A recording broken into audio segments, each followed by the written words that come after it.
¿Cómo les va? Gracias por estar del otro lado. Bienvenidos a nota22.com. ¿Cómo estás, Carlitos? ¿Qué tal? ¿Cómo te va, Maxi? Un gusto. ¿Cómo le va, doctor? ¿Bien? Muy bien, muy bien. Vamos a hablar con un periodista conocido de esta casa, de muchos años. Así es. Un poco para también hablar de otros temas. Pensaba que están pasando cosas muy serias en el mundo, realmente. Y Argentina no es una isla. Si bien estamos en el cono sur, allá bien alejados, nos están impactando las cosas de una manera muy particular. En la economía se ve. Sí. Para empezar, la economía se ve. Y bueno, también vamos a hablar de algunas cuestiones seguramente vinculadas al gobierno nacional y demás. También nos acompaña, está acá en el estudio. La primera nota vía Zoom, vamos a ir misturando. Nos acompaña acá en el estudio un ex juez penal, abogado, sigue estudiando, se dedica al derecho penal de manera profesional, liberal actualmente, ¿no? Está en Santa Fe. Puede en algún momento ser juez, creo, le voy a preguntar, puede ser realmente juez. Me interesaría, vamos a hablar de varios temas, pero uno de los temas que me interesa porque sé que está muy... ya fue jueza y también hay que aclarar. Claro, por eso es un ex juez. Me interesa mucho hablar con él el tema de esto de la baja imputabilidad. Él está muy especializado en el tema de adolescencia, de jóvenes. Él quizás no lo diga, pero él ganó un concurso para jueces menores.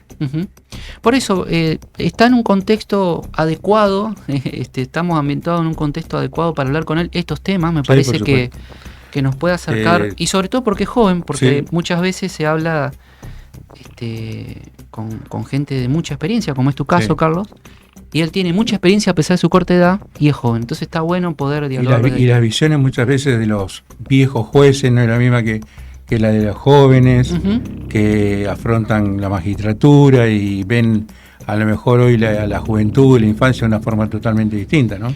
Quiero, antes de empezar a hablar, está ya en línea periodista, analista Antonio Rico, insisto, un amigo de la casa, y también Santiago Vanegas con nosotros.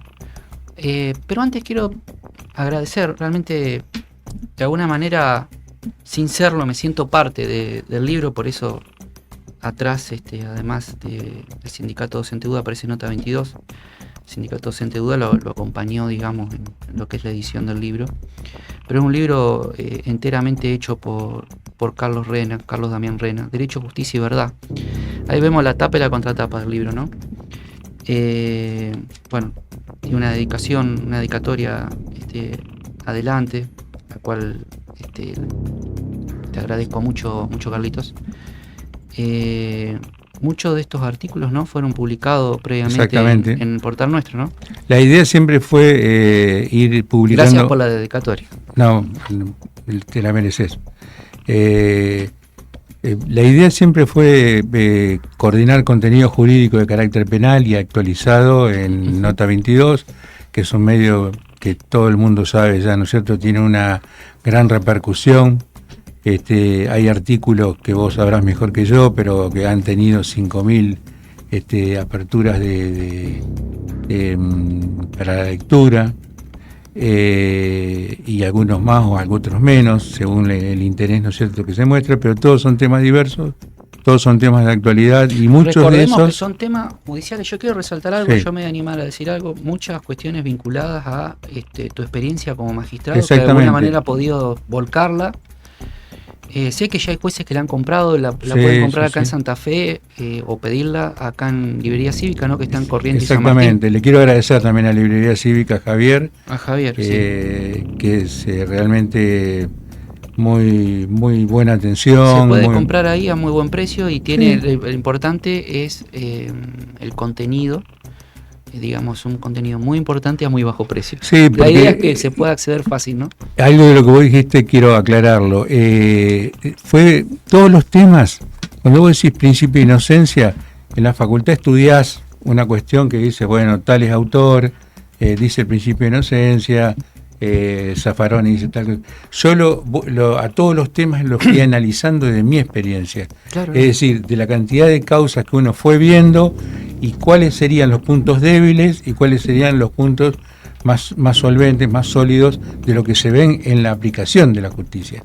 Entonces, todos los temas, como por ejemplo la aplicabilidad de las exclusiones probatorias, un montón de planteos, qué es la prueba, cómo se lleva adelante el proceso supongamos de prueba, cómo se inicia una actuación en materia penal, son casi todos los temas de carácter penal. Sí, principio de congruencia, las denuncias anónimas, penal, hay un montón de temas. Denuncias anónimas, falsas denuncias, que quizás también el doctor nos pueda colaborar con alguna opinión. Es un tema que hoy... Exactamente, vos viste que lo hemos tratado un par de veces porque era una gran demanda de la sociedad y bueno, todos los temas que fueron demanda de la sociedad del año pasado se fueron haciendo. Sí, hay un montón de temas. Se hizo una compilación de libros, al editorialista también le gustó mucho y bueno, se publicó y hoy está a la venta. Para mí es un gran honor porque hacía mucho que no escribía, yo escribí mucho desde que joven. Y después también para el agradecimiento a vos, Maxi, porque Nota 22 siempre y esto hay que decirlo, siempre me publicó las notas sin ningún renglón de censura. Eso hay que decirlo, ¿no es cierto? Porque muchas veces vos mandás a un diario y te demoras 2 o 3 meses en publicarlo. A lo sumo lo que te puede pasar que en algún pasillo te diga, che, pero ¿cómo Rena está diciendo esto? Y se la aguanta. Puede ser, pero es el criterio y que la gente pueda leer. La idea es incitar a pensar, ¿no es cierto? Todos los escritores creo que tenemos un poco esa idea, incitar a pensar a la población, no querer imponer una posición, sino tratar de pensar. Y también a Sergio Romero, que desde la UDA también auspició este libro, que lo consideró también muy interesante. Sí, porque además recordemos que tiene una amplia trayectoria como docente, ¿no? Exactamente. Y desde ese punto de vista esto sirve también para... Que también sirve para docentes universitarios. Claro, para la parte académica. Antes de meterme con el primer invitado, quiero decir algo. Me estoy tratando de proponer no hablar de la actualidad ni provincial ni municipal, porque me encuentro que en el poder durante 4 años está determinada cantidad de funcionarios que lo eligió la gente, sobre todo los que son cargo electivo, no los designados a dedo, y uno termina hablando de la realidad de la mente. Y yo veo los canales nacionales, ¿no? Y veo que uno termina pensando, che, pero este está encasillado en tal lado, este está encasillado en tal otro. Y no está bueno, porque uno lo hace desde el rol de tratar de que la realidad funcione mejor, distinto de lo que uno piensa que puede colaborar. Entonces se hace muy difícil decir, che, ¿cómo critico esto sin que se vea mal o que colabore? Porque la verdad que hay cosas que se hacen bien y otras cosas que se hacen muy mal. Y algunos decían, si el periodismo no es crítico, no es periodismo. Quiero decir esto simplemente respecto a la Municipalidad de Santa Fe, el intendente Poletti. Poletti dejó la actividad del hospital, hizo aparentemente una actividad reconocida por mucha gente, hay otra que tiene otra visión, pero bueno, trabajó bastante tiempo en el hospital público, superó una pandemia, dejó mucho de él en esto. Hoy es intendente, y es intendente hace 2 años. Desde esa perspectiva, ¿no? Y de un análisis político, si le interesa al intendente seguir adelante, y veo que tiene interés de ser reelecto, o al menos está haciendo sus movidas van en esa dirección, a lo mejor tenga que animarse a revisar, y este análisis político, su gabinete, porque Poletti rema hacia adelante y hay en la misma canoa, que no es muy grande, gente que le rema para atrás. Y estoy hablando gente de su gabinete con cargos importantes. De hecho, en estas horas ha salido alguna publicación donde habla que Siriaco en Libertad avanza, que está...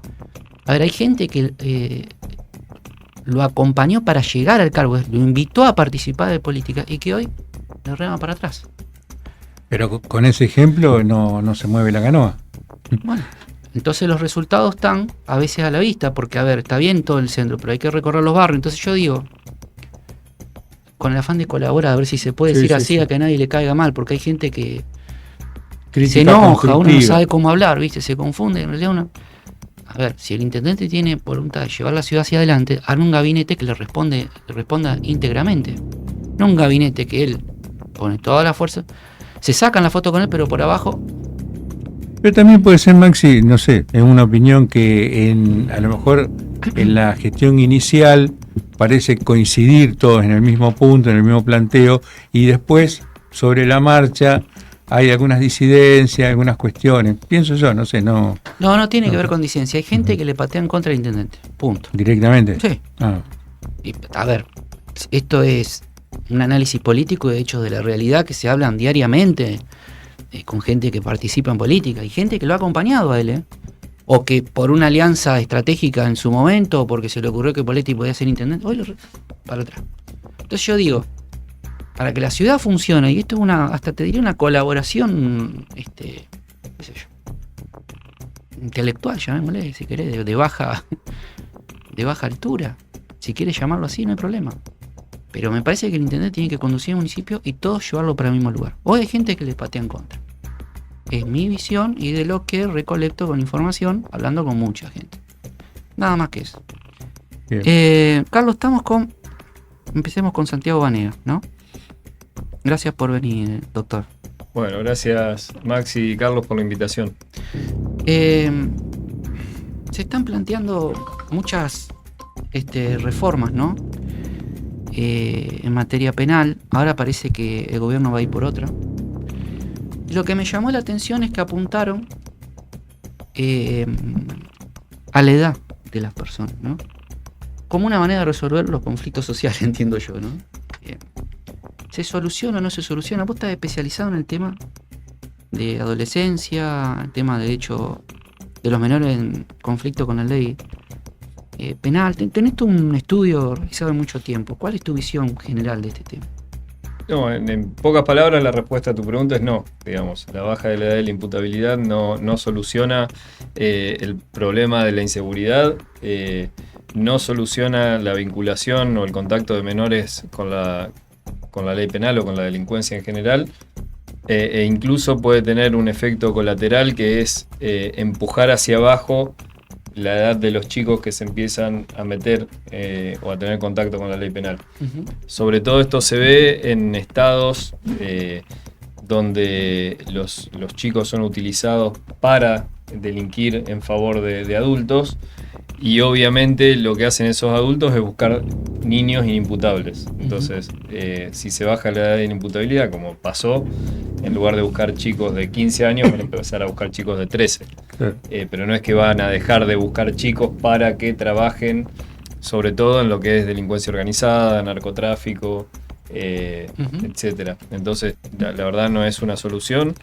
Puede ser un agravante del problema, y de entrada es un error de diagnóstico, digamos. Uh-huh. Más allá de que cada tanto salga alguna noticia que lógicamente genera un impacto terrible, sobre todo en la víctima o en los familiares de las víctimas, es absolutamente comprensible que tu hijo, hermano, papá murió a manos de un adolescente y genera un rechazo lógico y razonable en la sociedad, pero son estadísticamente casos sumamente aislados.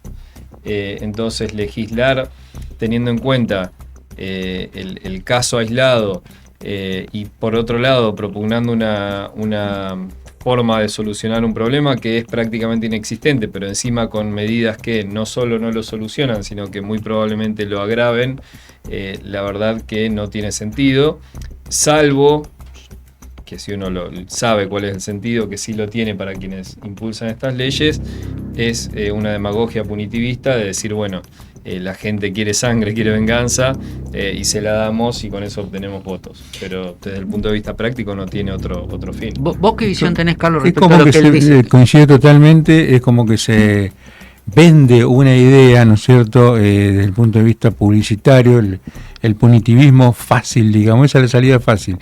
Pero es cierto, Colombia pasó esto, lo que comentaba Santiago.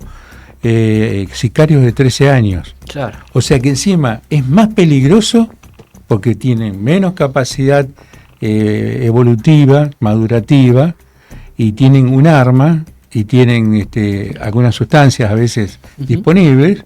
Entonces ocurre de que termina siendo más jugado la persona, la acción de la persona, y más peligrosa. Y por eso creo que el Estado muchas veces tiene que tratar de tener consultores que operen con responsabilidad, ¿no es cierto?, en el sentido de que no hay soluciones mágicas. Y por otro lado, tampoco son muchos los delitos que se cometen, por ejemplo, chicos de 14 años. Yo estuve varios años a cargo del servicio penitenciario y yo tenía un solo chico que había cometido un homicidio de 15 años. En toda la provincia estoy hablando, ¿eh? Es decir, eso fue cambiando también, porque sí, hoy supongamos que la cifra haya aumentado en 15 años, pero hay que ver que los números, es decir, la estadística, también te tiene que nutrir a vos para formar la ley, para ver qué tipo de ley hace, qué tipo de ley se necesita. Y por otro lado, vos me decías qué enfoque. Sí. Coincido con Santiago en lo siguiente. ¿Qué quiere decir que hay una demagogia punitivista? Que no se tratan otros puntos, como por ejemplo la educación, la capacitación laboral, la contención afectiva, mejorar los vínculos, solucionar cuestiones deportivas en los barrios. ¿Sabés que humildemente en relación a eso, para plantearlo, para que la gente entienda más fácil todavía, me da la sensación que ponen el carro y atrás el caballo? ¿Por qué? Porque no te dicen cómo van a solucionar, cómo van a encarrilar la vida de los niños una vez, o del adolescente, una vez que comete un delito. No. Te dicen, lo vamos a sancionar, pero después no sabemos si lo van a resocializar, qué van a hacer con el chico, lo van a educar. Y hay un tema que a lo mejor la gente no lo conoce bien, que yo lo he estudiado hace muchos años, pero hoy las cifras son muy similares. Tener una persona privada de la libertad, sí, para que la gente lo entienda, preso, para que esté preso, sale en todo el mundo entre $1.400 y $1.500 por mes cada uno. Y un plan social o una beca para mantener un chico dentro del sistema educativo o dentro del sistema de capacitación laboral, te sale $150. ¿Me entendés? Sí. Entonces, también la sociedad está pagando un costo elevadísimo en cuanto a... Yo no digo que en todos los casos se pueda resolver a través de una beca, pero digo que sería bueno, prioritario, apostar a esa política que es mucho más económica para la sociedad y que a lo mejor no es tan fantasmagórica como llevar detenido a un menor. Lo que no quiero decir tampoco, porque mucha gente puede decir, bueno, pero Rena, se cometen muchos delitos. Es cierto, se cometen delitos de menores, es cierto que hay soldaditos que trabajan para el narcotráfico, es cierto que están en una situación de abandono, estos chicos no tienen a lo mejor una contención familiar o barrial, y que hay un número importante, pero lo que yo digo es que no puede ser la única solución que la persona vaya presa. Porque ¿qué se hace con los niños después que van presos? Nada, básicamente, claro. Si uno ve los programas que tiene la provincia, que cada vez tienen menos recursos, por otro lado, asistentes sociales que no dan abasto, los programas de libertad asistida que están prácticamente colapsados, sin posibilidades. Hay una realidad y es cierto, siempre la sábana corta, digamos, que sacamos recursos, o sea, nos tapamos de un lado, nos destapamos del otro. Entonces, lógicamente, es muy poco redituable en términos políticos destinar fondos para atender chicos en conflicto con la ley penal, porque como no tenemos escuelas en condiciones, no tenemos transporte público en condiciones, etcétera, para cualquier político es muy costoso decir, bueno, voy a destinar dinero en vez de a una escuela X a el programa de libertad asistida para este chico que delinquió. Pero bueno, es lo que justamente decía Carlos, se piensa siempre en términos políticos, y acá usando la palabra política en forma negativa, digamos, en términos de rédito político, claro, y no en términos de soluciones políticas reales a largo plazo que se ven en todo el mundo, digamos. Justamente la justicia restaurativa, que bueno, Carlos justo hace poco ha publicado una nota al respecto, es la que se impulsa en el mundo, en cualquier país avanzado, en política de menores, en conflicto con la ley penal, y acá prácticamente no se emplea. Entonces, bueno, ese es el problema, digamos. Antonio. Recién para agregar un punto para si hay gente que está en el sistema de enjuiciamiento penal juvenil, recién ahora, con la ley nueva de la provincia, se incorpora la justicia restaurativa, que todavía falta mucho por escribirse, por hacer, por caminar, porque es un tema que hay que manejarlo a nivel de mediación. Entonces tampoco es tan fácil el entrenamiento para que ese chico, ¿en qué consiste concretamente?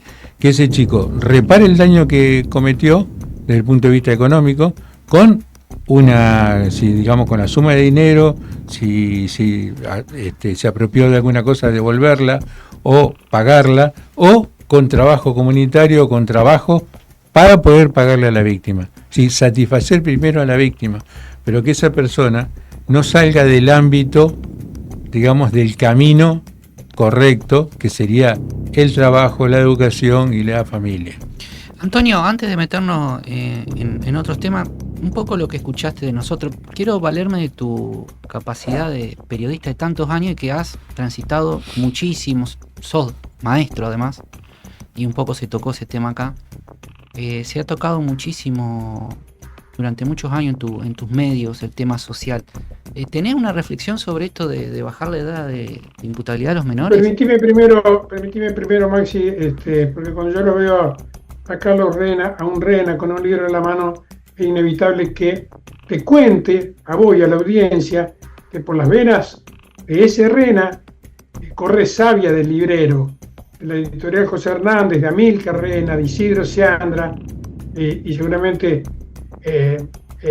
Carlos no me va a dejar mentir, cuando hace 40 años atrás nosotros editábamos prácticamente un libro por año y la editorial José Hernández trabajábamos juntos, que también editaba libros para aquella época. Así que, Carlos, sabes el respeto y el cariño que te tengo y realmente me alegro que vuelvas con el auspicio de la Unión Docentes Argentinos, que vuelvas a estar en una librería, ¿no?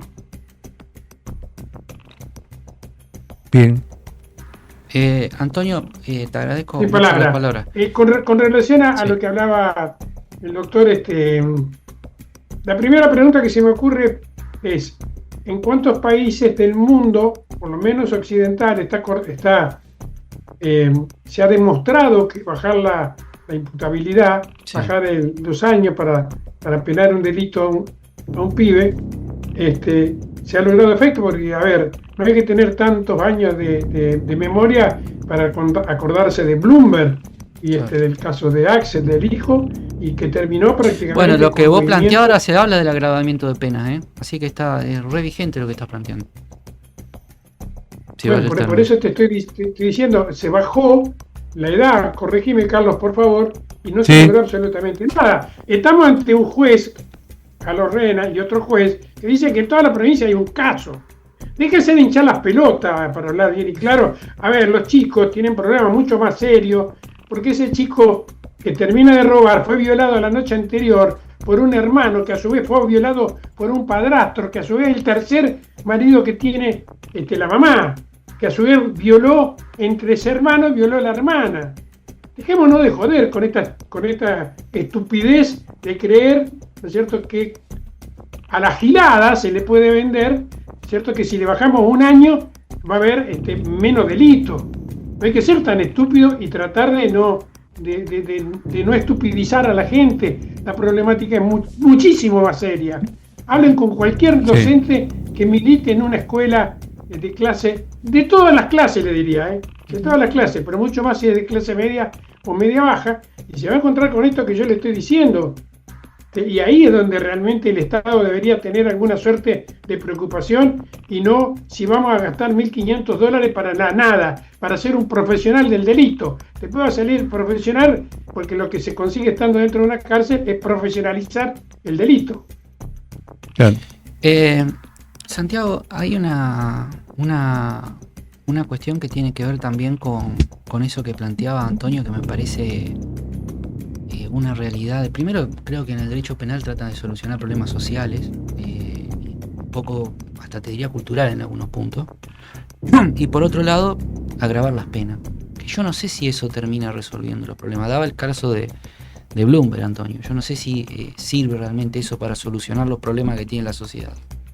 No, claramente no. De la misma respuesta que la pregunta que me hacías hoy al principio. Cuando se sube las penas, habitualmente lo que pasa es, durante un cortísimo periodo de tiempo, pareciera que disminuye el delito en cuestión, pero corto periodo de tiempo, te estoy hablando cuestión de meses, y luego las tasas siguen exactamente igual que como estaban antes o incluso aumentan.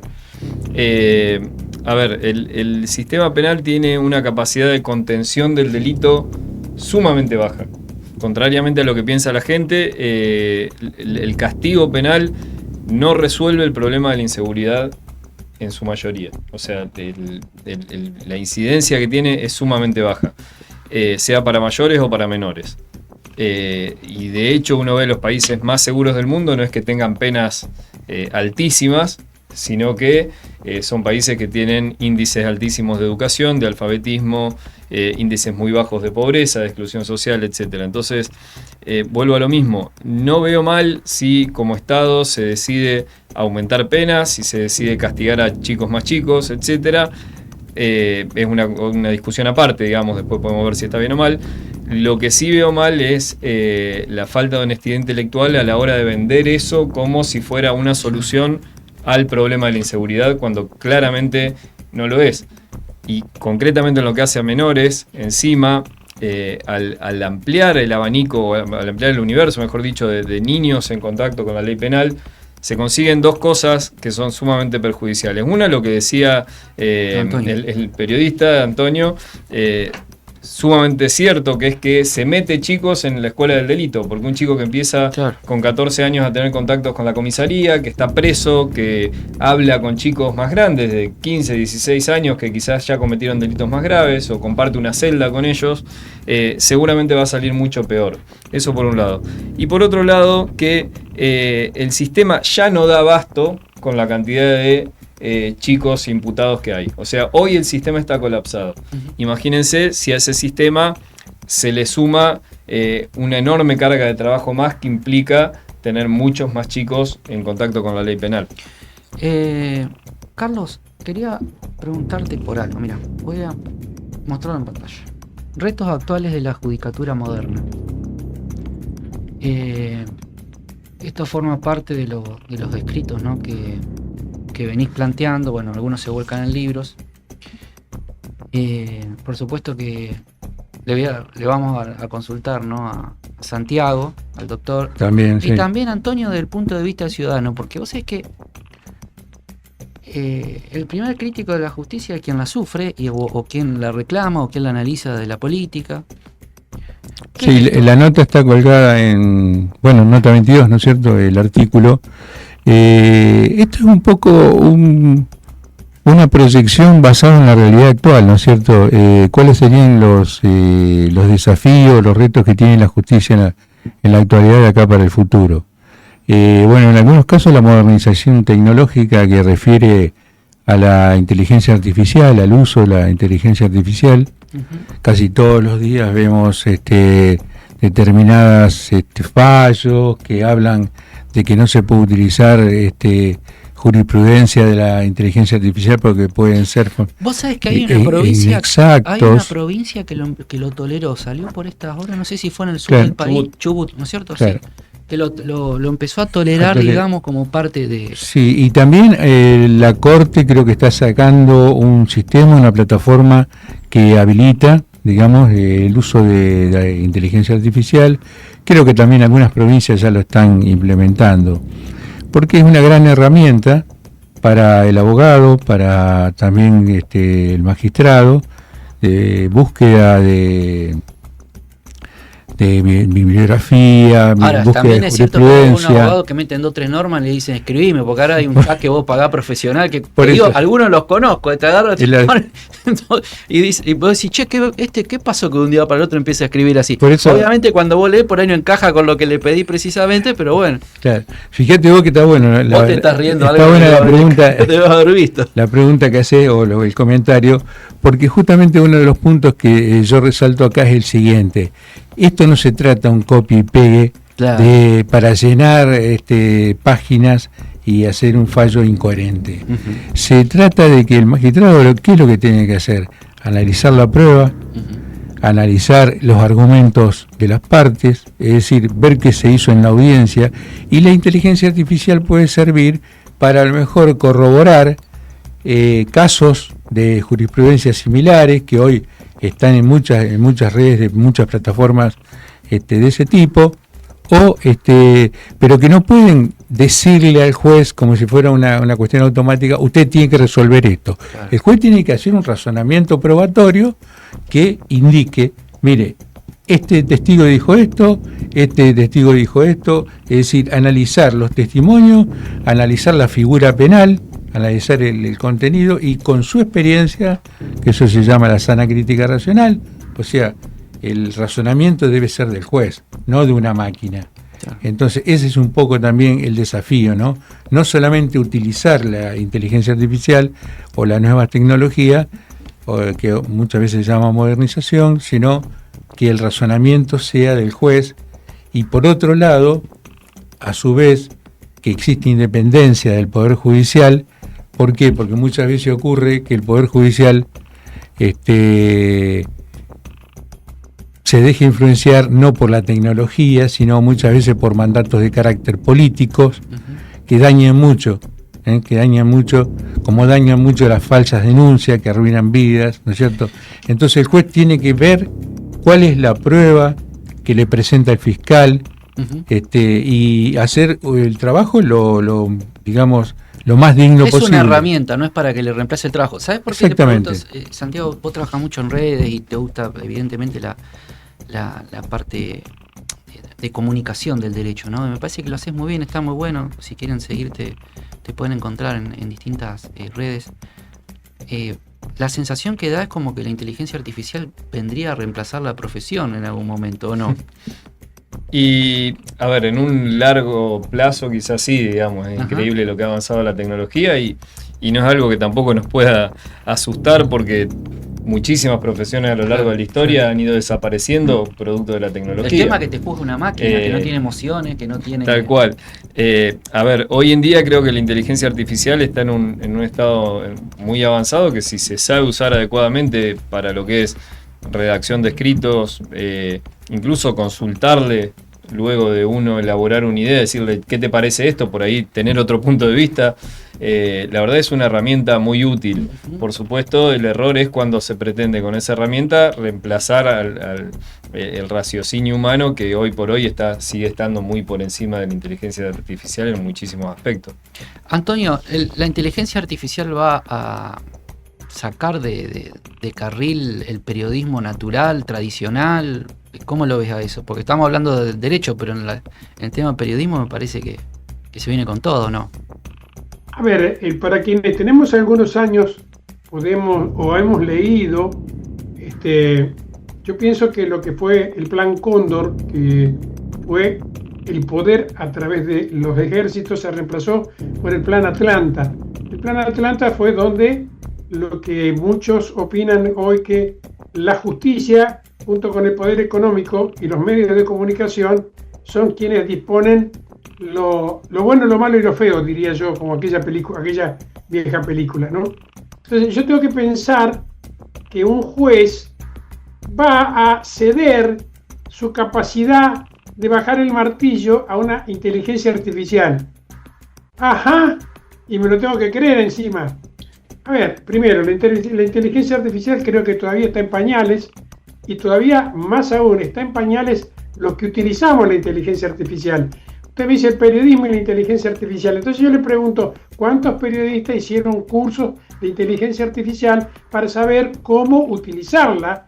¿Está? ¿O cuántos son solamente los que tocan de oído y hacen lo que usted dice? Terminan escribiendo lo que no saben escribir, se lo escriben, y como no le dan toda la data, se lo escribe a media. Pero como escribe mejor que el periodista, se utiliza igual.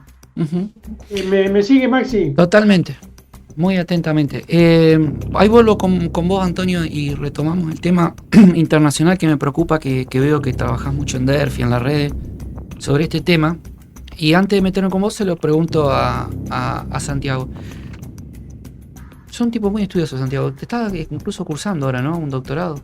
Sí, en realidad el doctorado ya lo terminé, rendí las materias, estoy redactando mi tesis desde hace mucho tiempo, en algún momento la terminaré. Está bien. Ahora sí estoy cursando una especialización en la UBA en Derecho Penal. ¿Sabes por qué te consulto? Porque transitás mucho en las aulas de Derecho de la universidad hace mucho tiempo Y a veces me pregunto cuando un presidente norteamericano dice, tomo esta decisión y se pasa a los organismos internacionales por un costado. Vos como un tipo que transitás el ámbito del derecho, ¿no te pega fuerte decir, che, ¿cómo funciona el mundo? Porque en algún momento dijiste que no confiabas en la justicia, ¿no? Sí. Ahora digo, ¿confías en los organismos internacionales? No, la verdad que no. Mirá, el derecho internacional es algo que siempre me gustó mucho, el derecho internacional público, justamente, que es lo Claro. que se encarga de estas cuestiones.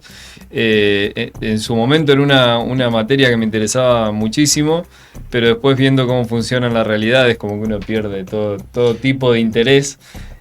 Porque es como leer una novela de ficción, digamos. A ver, esto no quita que Venezuela funcionaba como funcionaba. No, a ver, quita sin lo que duda, pasa en Irán. Lo que yo digo es cómo funcionan los organismos Sí, internacionales. yo creo que Voy al derecho, ¿no? el problema que tiene un poco que ver con todo es cómo funciona el raciocinio humano en general. Ajá. Hoy en día como que te tratan de vender como si fuera un partido de fútbol. Bueno, sos de Boca o de River. Bueno, o estás a favor de la dictadura que efectivamente había en Venezuela, o si no, tenés que estar a favor de un loco que gobierna el país más poderoso del mundo y bombardea a diestra y siniestra a quien le cae mal para tapar las acusaciones que tiene de pedofilia. Entonces, me parece que no es necesario elegir alguna entre estas dos opciones. Podés tranquilamente entender que estaba muy mal el régimen que había en Venezuela, y a su vez creer que está muy mal que lo que está haciendo hoy en día Trump, Sí, yo coincido en eso, alrededor del mundo, como digamos, que, viste, ¿no? nos tenemos que agarrar del menos peor. Claro, y no está. no hay que elegir una de las dos opciones, ambas se pueden denunciar, ambas cuestiones están mal, y sería muy grato para mí como hombre del derecho que el día de mañana tanto Trump como Maduro terminen pasando por la Corte Penal Internacional en carácter de imputados, digamos. No creo que ocurra, sobre todo no para Trump por el poder que tiene. Pero la verdad que hoy lo que se está viendo a nivel internacional es sumamente triste, es la ley de la selva, y no hay ningún tipo de... La ONU está demostrando claramente, justamente por el poder de veto que tienen Estados Unidos, Rusia, otros países, la masacre que está haciendo Rusia en Ucrania, etcétera, está demostrando que los organismos internacionales que tuvieron un enorme valor sobre el final de la Segunda Guerra Mundial para reconfigurar el mundo y tener un mundo más habitable, hoy en día no cumplen, te diría, prácticamente ninguna función real. Antonio, ¿cuál es tu visión sobre estos conflictos internacionales que impactan en Argentina? No, coincido absolutamente con el doctor Vanegas. Todos los organismos internacionales no sirven para nada en este momento, ni van a servir, porque es otro momento y otro tiempo. No para Estados Unidos, que de los 200 y pico de años que tiene de libertad, solamente 16 no participó de alguna guerra. 16 en 216 debe ser. Y siempre estuvo atropellando y enajenándose a través de la fuerza para ser lo que soy. Pero hoy yo no creo que Corea del Norte, China, Rusia...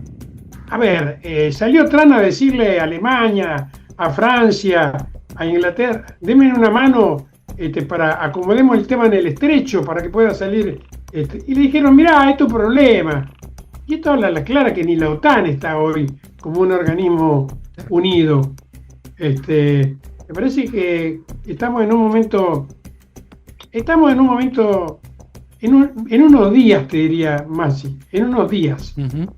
En unos días se va a resolver esta porquería que estamos viviendo y que están viviendo todo el mundo en mayor o menor medida. Me mete un poquito de miedo cuando decía en unos días se va a resolver, porque veo un quilombo, yo me decís se va a resolver, digo, ¿cómo lo van a resolver? Advierto, lo digo en un video hace 3 o 4 días atrás, lo que advierto que el escudo de protección que tenía Israel se terminó. Entonces, al terminarse esto, te pueden quedar o apretar el botón rojo, ¿está?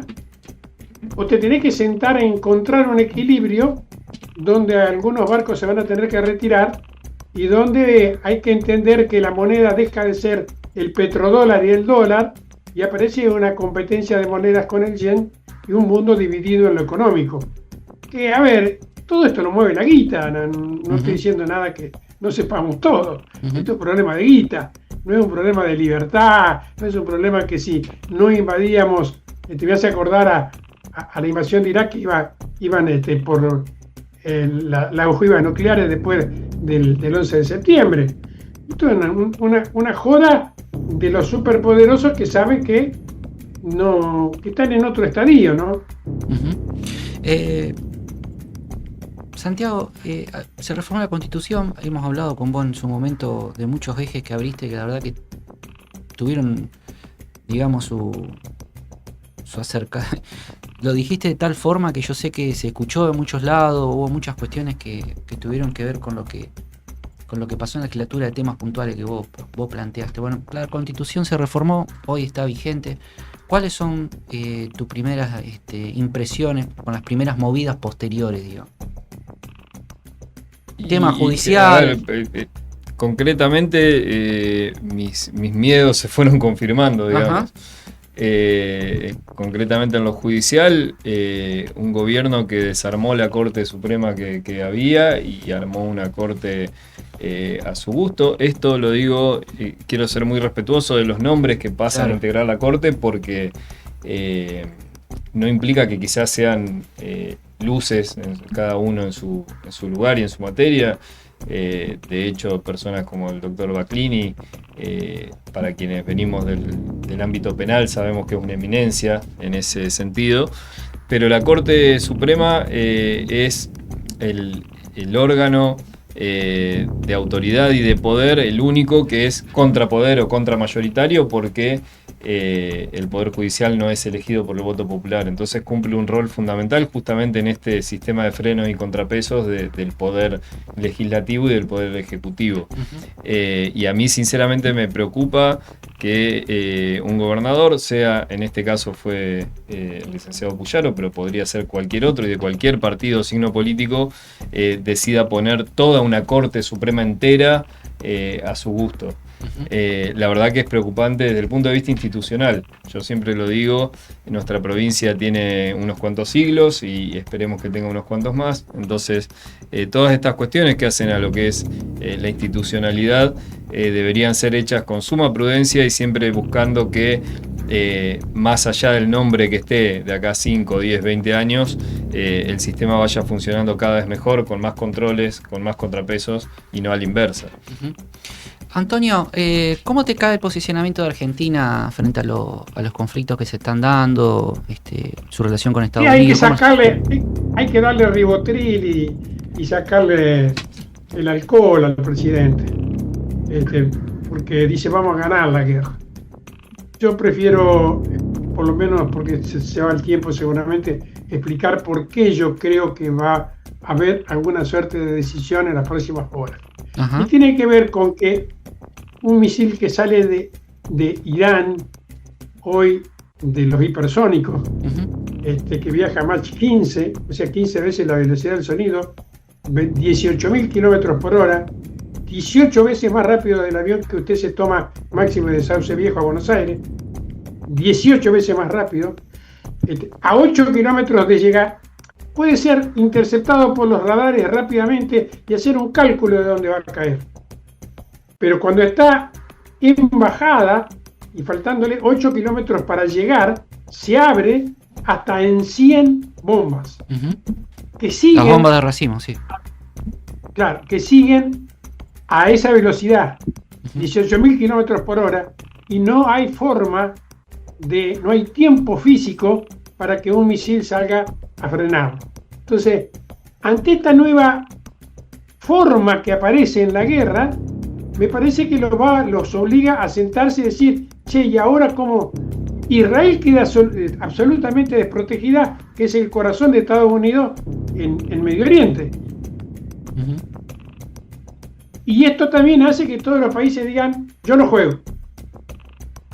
Entonces, esperemos que nadie apriete un botón atómico. Esperemos. Queda claro me dejas preocupado, pero bueno, vuelvo con Santiago que me da menos miedo. Santiago, la verdad que estamos los últimos 8 minutos del programa y quiero agradecerte. Sé que, digamos, dejar una posición cómoda. Muchas veces uno crece leyendo libros, ¿no? Y hasta Martín Fierro, cuando hablaba de lo que era la ley, lo que era... Casualmente decía que atrapaba los bichos más flacos, ¿no? Y dejaba pasar lo más grande. Te tocó ser juez. Un día dijiste, no, me voy a la actividad privada por distintos motivos. O sea, tenés un valor en las palabras, digamos, distinto en este punto.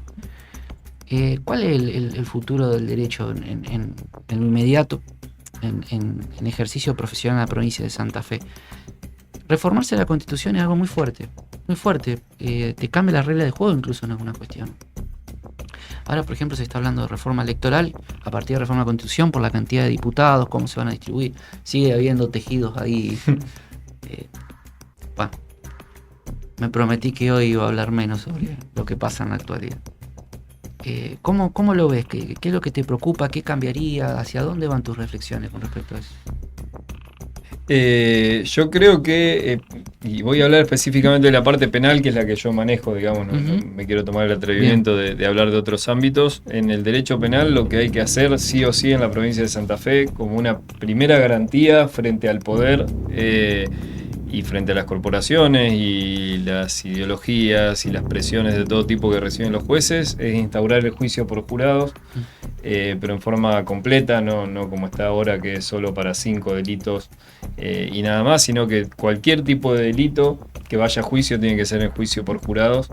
Creo que es la verdadera forma de democratizar la justicia, de ponerle un freno al poder estatal y de lograr una justicia independiente. Eso creo que es la base. Ahora, ahí hay una cuestión que, digamos, a mí me explican así, bueno, mira, a ver, no te quejes, arrancamos, cuando esto funcione seguramente se van a ir incorporando nuevos delitos. Pero es como que los delitos que pusieron para discusión de juicio por jurado, es para que la gente me entienda, si los delitos arrancan, digamos, la cantidad de delitos que puede discernirse en un código penal arranca acá y termina acá, en el juicio por jurado pusieron esta cantidad. Sí, o sea, lo grafico para que se entienda, tal ¿no? cual, solamente homicidios calificados. Entonces, digo, ¿por qué, por ejemplo, no se puede los delitos por corrupción, ¿me entendés? ¿Por qué solamente ese pedacito? No, a ver, hay una explicación que será razonable o no, depende cuánto tiempo pase hasta que se incorporen el resto de delitos. Una primera explicación, y que es razonable en este primer momento, es que lógicamente el sistema de juicio por jurado tiene una forma de gestión muy diferente a un sistema de juicio común. En un juicio común al juez le ponen en la agenda, bueno, arrancaba un juicio la semana que viene de tal a tal hora y tenés que ir y listo, y no requiere mucho más que eso. El juicio por jurado requiere citación a la gente, una capacitación previa, que la gente vaya entendiendo de qué se trata un juicio por jurados, es algo que lleva tiempo implementarlo. Por eso te digo que no veo mal en esta primera etapa que se haya arrancado quizás con estos delitos más graves. Ahora hay que ver cómo evoluciona a futuro. Si de acá a 2 años, 3 años seguimos con el mismo esquema, que lamentablemente es muy probable que pase, porque el juicio por jurado realmente le saca un poder enorme al Poder Judicial y se lo otorga a la gente, y a su vez, en contextos en los que el Poder Judicial es bastante permeable al Poder Ejecutivo, implica a la larga también vaciar de poder al Poder Ejecutivo el juicio por jurados. Entonces, por eso de momento estoy expectante, digamos. Si se mantiene en el corto plazo esto, no hay problema. Ahora sí, solo se establece el juicio por jurado y se deja para estos pocos delitos de acá a varios años. Estaríamos pensando de otra manera. Sí, evidentemente. Porque ¿sabés qué sensación me da a mí? Y ya me voy con Antonio. Que a veces se hacen algunas cuestiones para cumplir con determinados estándares que hay que cumplir. Se hace porque hay que hacerlo, porque lo manda la Constitución Nacional, pero hasta acá. Con el poder real no te vas a meter. Esa es la sensación que es como darle migajas, digamos, y decir, bueno, cumplimos. Disculpame vos, porque yo lo hago muchas veces gráfico porque es para que la gente entienda. Insisto, de un compendio enorme de delitos queda este pedacito nomás bajo juicio por jurado. Entonces me da la sensación de que hay que mejorarlo hacia adelante, ¿no? Arrancó, como vos decís, pero en el tiempo tiene que mejorar. Sin dudas, y esperemos que realmente haya voluntad política para instaurarlo para la totalidad de los delitos. Antonio, se nos está yendo el programa, te quiero agradecer de corazón. Antonio se está comunicando de la agencia DERF desde Coronda actualmente. Tiene un trabajo muy amplio en redes, estudia la actualidad nacional, estudia y analiza la realidad nacional e internacional. Quiero estos últimos minutos que me dejes alguna reflexión sobre algo que te esté preocupando en este tiempo. Tratá de no dejarme tanto miedo como en el espacio anterior, porque esta noche no duermo, pero ¿cuál es tu visión de lo último de estas últimas horas? No, me quedo con la conversación que tenía recién con el doctor, porque es cierto, es muy cierto, que los poderes no están dispuestos a transferir. Uh-huh. No le importa la justicia. Entonces la justicia voy a salir a la calle y preguntar, ¿vos crees en la justicia? Te van a decir que no. La gente no le cree a la justicia. Uh-huh. Y tampoco a la justicia le importa que le crean. Lo que le importa es que... De alguna manera la justicia se parece bastante a los periodistas, ¿no? No le importa que le crean, siguen diciendo lo que quieren, digamos. Sí, porque estamos viviendo un momento donde vos prendés el celular y decís lo que sea, claro, y lo mezclás con inteligencia artificial, y entonces podés hacer creer lo que sea, y hay mucha gente que lo cree. Claro. Entonces, bueno, el valor del periodismo se pone en cuestionamiento por alguien que solamente lee títulos. Entonces el tipo, vos le vendés 4 títulos y esa persona que escuchó 4 títulos está calificada para discutirte de igual a vos que leíste todo un expediente. ¿Está? Y no le entra en la cabeza otra cosa.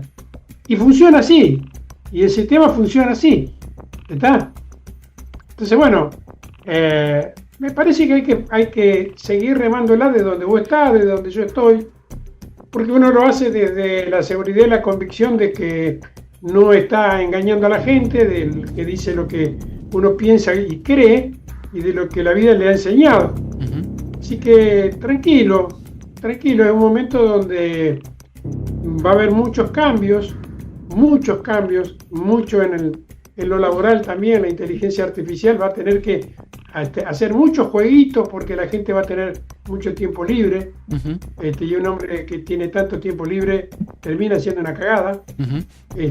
Pero bueno, yo te quiero agradecer este momento acá en Nota 22. Hacía mucho que no estaba. Espero que estés bien, espero que tu familia esté bien. Gracias, Antonio. Un saludo a Silvia, muy amable desde Coronda, el titular de la agencia DERF. Lo recomiendo que lo sigan, también trabaja con un periodista muy joven y la verdad que me gusta mucho, Andrés, ¿no? Batistela. Me parece que hacen un muy buen dúo. Y se ocupan de cuestiones que por ahí no todos nos ocupamos. Está bueno el trabajo. Te mando un gran abrazo, Antonio. Gracias por tu tiempo. Último minuto, Santi. La verdad te agradezco mucho, en serio, que hayas venido. Ojalá puedas seguir participando. Me interesa tu visión de la justicia porque quiero cerrar con esto. No siempre me ha pasado, uno se anima a hablar de temas judiciales. La verdad, uno no se anima a hablar siempre de temas judiciales, tal vez con la crudeza que tendría que hablarlo. A veces no tenés el papelito, a veces tenés la versión muy fuerte y no tenés manera de comprobarla. A veces ves muchas injusticias y te dicen sí, la verdad es lo que está en el expediente, pero viste. Así que bueno, te agradezco este tiempo y si tenés algo para decir final, con mucho gusto. Bueno, gracias a vos, Maxi, como siempre, y nada, agradecerte más allá de la invitación por la excelente labor que haces. Me consta de conocerte de acá. No te conozco de afuera, pero que el trabajo que haces es a conciencia, con absoluta lealtad a tus convicciones, a lo que crees, y se necesita gente así en el periodismo. Gracias, Santi. Yo insisto, ojalá pueda... ¿Estás viendo Santa Fe, no? Sí. Bueno, así que te vamos a molestar seguido con el doctor Ren. Gracias a usted por estar del otro lado. Espero que los temas de esta semana hayan sumado. Insisto, hay gente que se enoja que hablamos de la actualidad.